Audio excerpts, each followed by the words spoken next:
Oh hi there big boys and welcome to my review of Rift Keeper. This is a game on Nintendo Switch that is basically Dead Cells, but you can already play Dead Cells on the Switch. So what? You may be asking why not just play Dead Cells?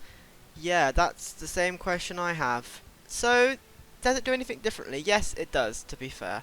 A few things differently, but but the core gameplay loop's the same. But anyway, the difference between this one, the main one anyway, is the fact that instead of trying to get to the end of the level and trying to get through like the world and go to different paths to get to the end or whatever, this doesn't do that. This one's just kill 70% of the enemies and then you go to one of the portals which are surrounding in the random generated areas. So it doesn't so much encourage exploration, and speed running encourages more just killing enemies, which is, I mean, it's not. I mean, I guess it makes sense to be fair, because the game is very combat based and the platforming is not good. But we'll get to that. Yeah, it's all right. It's an idea, I suppose. But it's nothing particularly original about it. But the graphics are decent enough, but they're quite inconsistent. Some of the textures look decent, or not some of the sprites, I should say. It's all 2D. Some of them look decent, some of them do not look decent. There's this one area in the game which I thought looked absolutely awful, and I couldn't tell where I was, I couldn't tell what was going on, no clue. But the actual home area looked fine, and most of the randomly generated areas looked fine. Yeah, you can go home, and then you can spend the stuff you earn in the dungeons on upgrades, permanent ones and temporary ones, until you die. That is, 'cause it's a roguelike. It's like, everyone loves roguelikes, don't they? I actually don't personally, but yeah.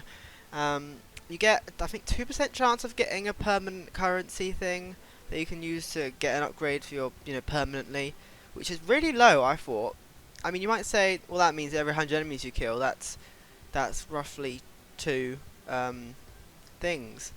But I'd say you probably kill, on average, maybe 20 people per screen. So, like, that's not exactly a very high amount. Maybe you get more later on. I didn't get too far in because I died a lot and I gave up. But yeah. And I only got one in the time I played it, and I played it for a good hour or two. So yeah, I don't know what's going on there. But but the permanent progression is kind of boring as well. It's like you do 1.5 times more damage. It's always passive skill improvements. Nothing interesting really. They're just there.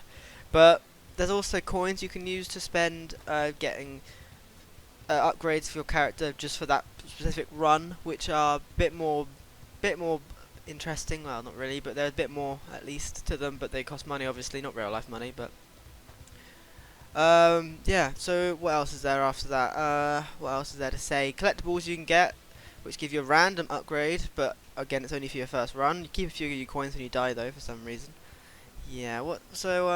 I don't know. The actual core gameplay is fine. The platforming is really not great because sometimes jumping the input doesn't seem to actually get through, which is really strange.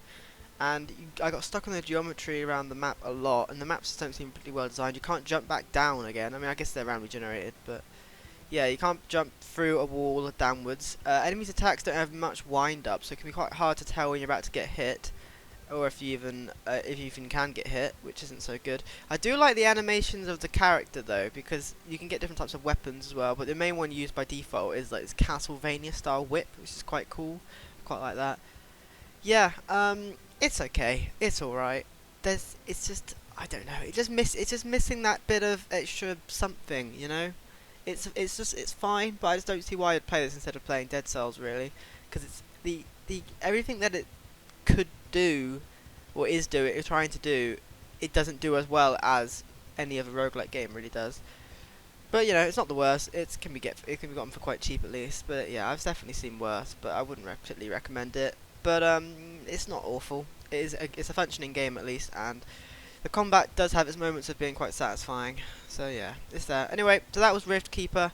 Thanks for watching, big boys. It's an important time, and bye.